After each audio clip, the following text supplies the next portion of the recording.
Tuesday, February 11th. Let's see, we have grammar quiz tomorrow.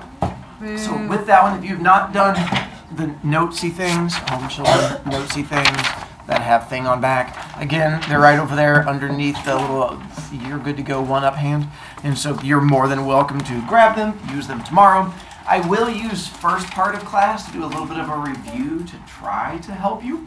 And again, for this one, you're going to have to tell me what words the adjectives and adverbs are describing.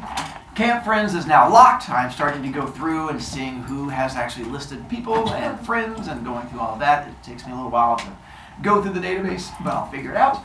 And we continue speeches next week. I will give you guys your official big kid speech assignment later this week, and then we'll do them next week, probably Wednesday, Thursday, Friday, or something like that. Click. We're good to go here. That's just reminding you guys about IXL. Camp Buddies is now locked. We're good to go there. Honor Society, now the tough part comes in where you have to wait 2 weeks. So it won't be next Tuesday because we're not here. It'll be the Tuesday after that. And that's when I will get letters that I get to hand out to you. And I will give you actual physical letters that say either "yay you" or "better luck next time." Even though there is no next time. And so I will give those out to you at that point, and then that Friday is when we have our big, super happy fun night party thing. Jude! What's it actually say when you don't get in? Wait till you get your letter. And then, oh snap! Sorry, I'm a little sassy. I don't remember it. I'd have to go back. It doesn't happen very often. Most kids who go through the process get in, so it's kind of a rare thing. But sorry. I apologize for sassing you. It was awful of me. I'll never do it again. That's a lie. So back to Greek mythology bits with you. Blue Sheep. We're going to go through and do affiliate anything in there because I think we got like the first 4. And then we're going to, we get to kill a kid in a moment. I'm glad to see you're as excited as I am. We're going to figure out, are you looking around to see which kid we're going to kill? I don't know either. It's going to be part of our story today. So let's see. In theory, you should be able to turn this face down and see what's still in your brain. Except for those of you who have an empty brain, that does make it tough. Are you collecting blue sheep? Just checking. So, jovial. What Greek god does it come from? Zeus! Because what's his Roman name? What does jovial mean? Happy! Which works out well, being is that most of you are jovial when you're in this class. Very much so. Even the kid I attacked a moment ago. Sure. And so that's where we get our jovial from. Cereal comes from Demeter, whose Roman name was Ceres. She is the god of cows. not cows. Plants, harvest, grains, and if cows grow on trees. Real cereal is not good. Like a log thing, and it supposedly doesn't taste good. Wooden brick. Not supposedly. I can guarantee it doesn't taste good. If not, you can go out to this magical place called the grocery store. They still have these in a lot of grocery stores because of old people. And so if you want to go through there and you can go, Mama, Mama, can I buy this? And she goes, no, we can find it growing on the side of a tree. And you can go, same thing. It tastes like bark. And then volcano comes from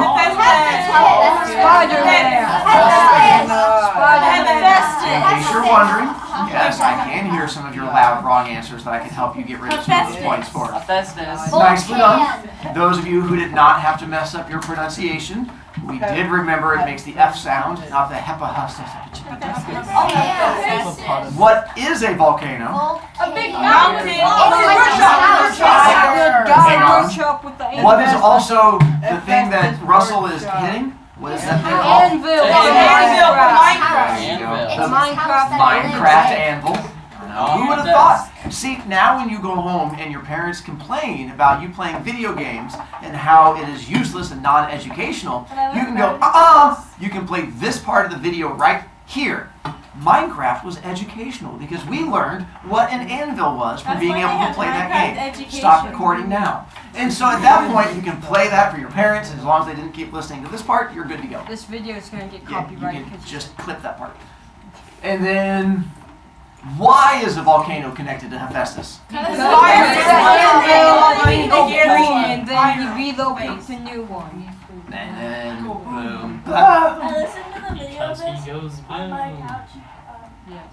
Mercurial comes from Hermes. Hermes, whose Roman name is. Mercurial. And what is it? He is the god of Speed. speed, and not agility, but speed. Messenger. Good job. Also the god of ADHD, which we'll get to with his story. And he's also the god of He's also the god of soccer cleats. The caduceus staff that he carries with him, what does it look like? It looks like Snake over like the a pole. shoe. It looks like 2 times ambulance. He has like a shoe It's or too something. small. And what does this allow him to do? Where do we see it today? Ambulance and I thought since it has Ambulance, wings, it but makes it's it fly. Although this one has just a single snake on it, turns out it is a different thing. It's the staff of Eclipses, but as far as we care, they all do the same thing. It's just apparently the Greeks really like sticks with snakes. Oh, also, the whole snakes being evil thing was not from Greek mythology. That is the Christian part with Eden and stuff like that. For the most part, the Greeks liked snakes. They show up in a lot of their stories as far as being like magical things and stuff like that. They were not considered horrible, frightening, or evil. That was, again, the Christians with the Garden of Eden. Henry, Can he fly? Hermes? Yeah. Yes, technically. Not him himself, but the shoes he wore allowed him to fly. So he can If fly. you took off his shoes, he was on the ground like everybody else. Can you run on air? Well, everyone runs on air. When you run, there's air everywhere. Run out on the floor. Right, that's air right there.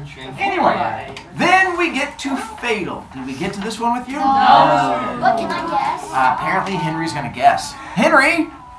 So I think it's Hades. Hades. Why do you say Hades? Because like, doesn't that mean like you die or something? Hades? No, Hades is just a No, guy. fatal. Oh, it does, but it does not come from a Hades. Solid guess though. Jude, Fates. Fates. Who are the Fates? Who are they? Witches. God witches. You're not Jude. You are correct. So if you look on your little white paper where it has all the different things, and then you go over to the right hand side where it has like all the random ones, you'll see Fates. Also, good job not trying to pronounce it in a Greek way, because every year when I do this, I have kids who try to pronounce it and make it sound like a god, and they'll go, the Fates, the Fatties. I'm like, no, just the Fates. That was all there is to it. So, the Fates, there are 3 sisters, Clotho, Lachesis, and Atropos. Again, the Hercules cartoon, they were these 3 sisters that were in the little Hercules cartoon. They're the ones that control how long everybody gets to live, and they tried to cut the string in the story. They tried to cut the string to try to kill Hercules, and so you have the 3 of them there. Here's where I get to give you a little bit of background. According to Greek mythology, these 3 sisters were in control of how long every human and every god/titan lived. Before you were born, they would have a string that would determine the length of your life prior to you being born. Unlike the cartoon where they try to snip the string to kill them, in actual Greek mythology, the snipping of the string was the moment you were going to be born. So let's say baby Stabby is getting ready to be born, and Mama Stabby is like, here comes baby Stabby. They're like, that's a weird name. And she's like, it'll make sense in 13 years. And so the idea is the first sister, the one over here, her name is Clotho. She has this big ball of string, which was the string of life, controlled how long everything on Earth was going to live. Before baby Stabby is born, they have to determine how long her life will be. So the second sister, the one over here named Lachesis, steps up. She had a magical measuring stick, and instead of inches and feet, it had seconds, minutes, hours, days, years, decades, so on. And they would start pulling out this string to see how long young Stabby would be around. It could be 13 years, it could be 50 years, it could be 90 years. And then when they're ready, the third sister, this one by the name of Atropos, would step up with her magic scissors and snip it. Those scissors were the only things that could cut this string. The moment string is cut, it would disappear and fizzle. Psst. up into the air. That is the moment baby Stabby comes into the world. So the way it would work is Mama Stabby goes, "Here comes the baby!" They pull out the string, slap it down, cut, fizzle, wah, wah. Baby Stabby is alive, and her length of life has already been determined. They don't decide how Stabby dies. They just decide the moment Stabby dies. So let's say they pull it out to like 12 years and 6 months or something like that, whenever it was back in October when that event happened. And so let's say that they decide that is the moment she is going to die. Well, when that moment happens, something in her life will occur that causes her to die. Maybe it is an English teacher that pulls out a fake knife and attempts to stab her, and in the attempt it turns out to be a real knife and he accidentally stabs her and goes, "Oh no, I killed Stabby, what a good name." Now she is dead and no longer with us. Or maybe pulled all the way out to say 30 years old, and young Stabby is walking home from her job one day and a bus loses control and goes, "No, ka-dunk, ka-dunk," and runs over her. Whatever it may be, that'll be the moment that she dies. But let's say Stabby is like, "You can't kill me. And I know that those fates have clipped my string at 13 years. And 13-year-old Stabby is like, "You're not going to kill me." So in that case, she goes into a white room that has padding everywhere. There's nothing anywhere near her. And she was like, "No bus is going to get me. No crazy teacher is going to stab me. And I'm going to be fine." And she sits there going, "Ha ha ha." Once her string is up and it fizzles, she goes, "Ha ha ha, 13-year-old heart attack," and then she falls over dead. No matter what, you are going to die at that moment. But let's say Stabby decides that she is going to go out and fight crime, and so she seeks out the fates, and she goes on a mission, and Stabby discovers that her string goes all the way to like 86 years old. And Stabby's like, "I get to grow it to be old." So she decides to fight crime now. And she's going to be called Captain Stabby. And she's going to go around and beat up bad guys. So Captain Stabby goes out to confront her first bad guy. And she's like, "Oh, Captain Stabby!" And she goes running at the first bad guy. And they pull out a gun and go boom! And shoot her in the head. She doesn't die. But she's now in a coma for the next 60-some years.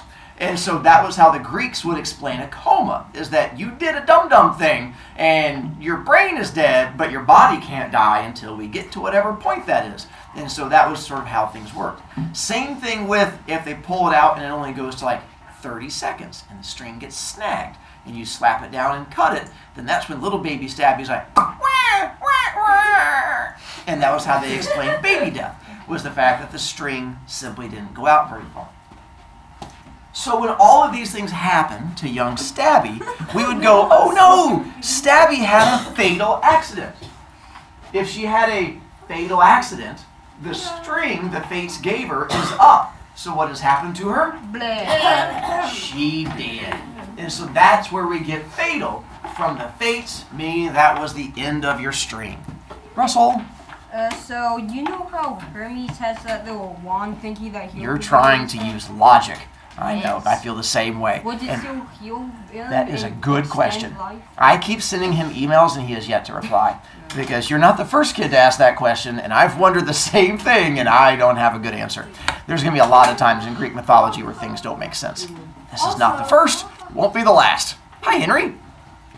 Where would they cut this string if it was a miscarriage? Apparently you wouldn't even have a string.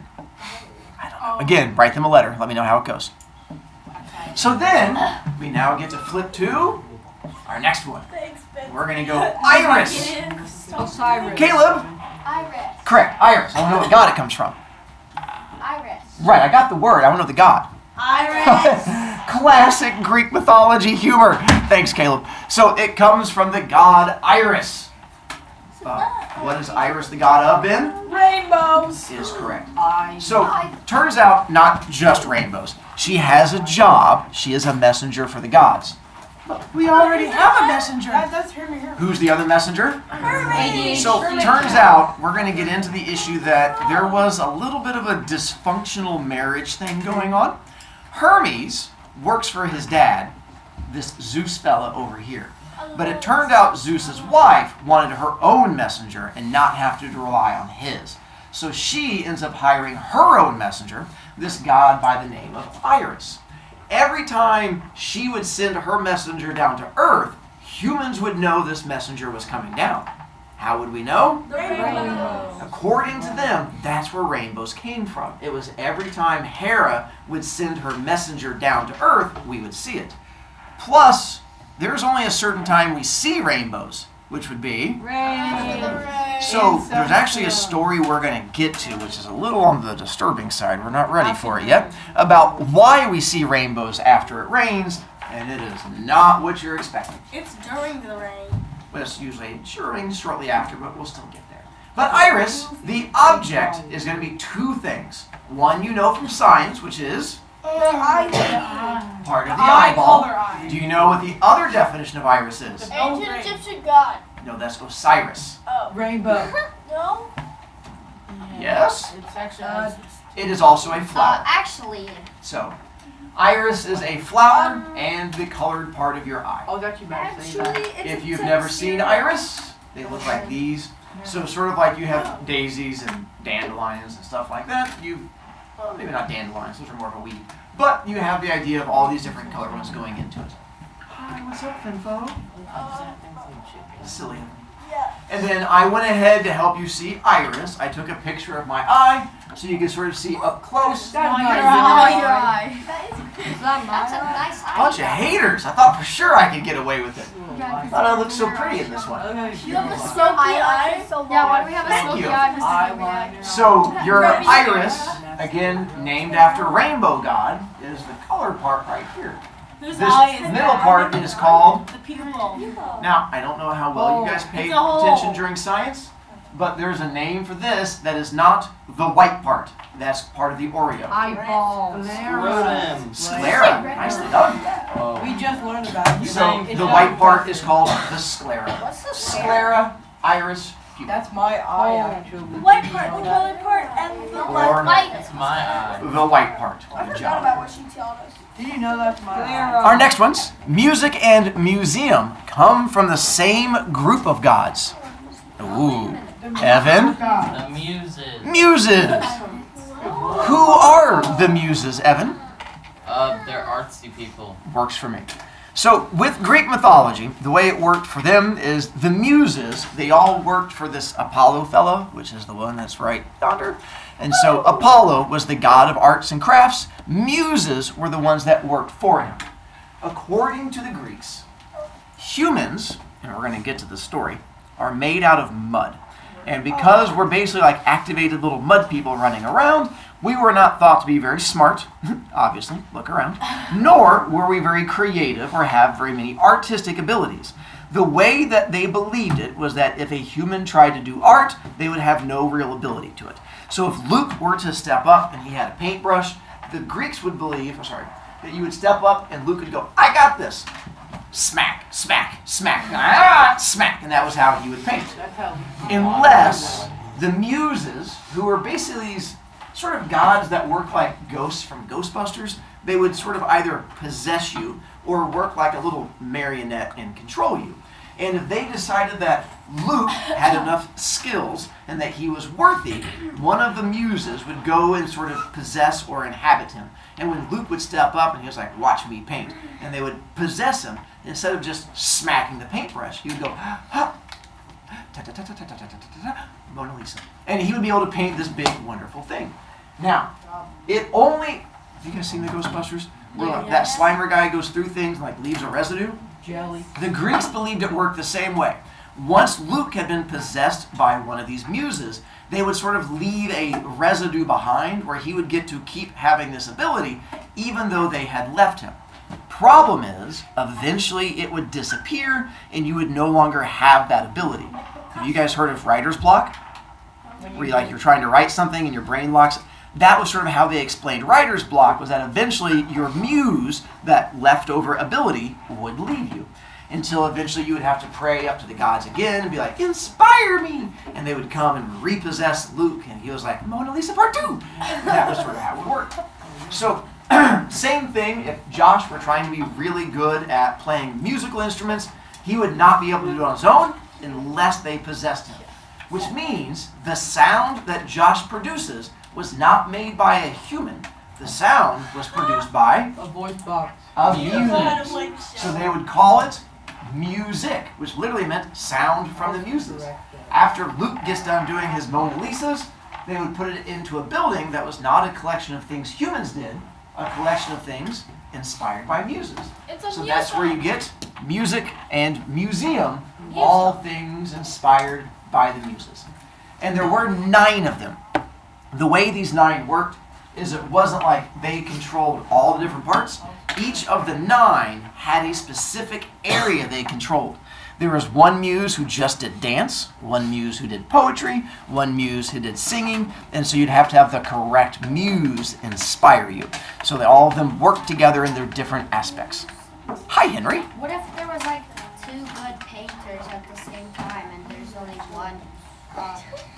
Again, you're trying to use logic. Write them a letter. Let me know what they say. Okay. Yeah, a lot of times when you guys have issues and you're like, but this doesn't make sense. Yeah, it's because it's make-believe. It's just like when you try to write to J.K. Rowling and you're like, Harry Potter has issues. Yeah, it's make-believe. That's how make-believe stuff works for the most part. Tomorrow, unfortunately, we don't get to do more Greek mythology. We get to take Quizzy Thing. Thursday, we get to go back to Greek mythology. And probably Friday, because we're going to get to a good story, and I think you're going to enjoy it, and that might be a gift.